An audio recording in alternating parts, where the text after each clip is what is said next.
4 олимпийских чемпиона на 12 тысяч жителей. Этот рекорд принадлежит осетинскому селу Нагир.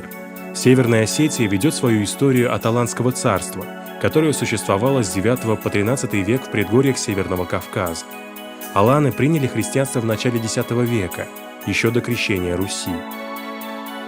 Владикавказ, столица Осетии, основан как крепость на входе в Дарьельское ущелье. Через него проходит красивейшая горная военно-грузинская дорога. Казбек – гора-пятитысячник на границе Осетии и Грузии. Ее величием восхищались Пушкин и Лермонтов.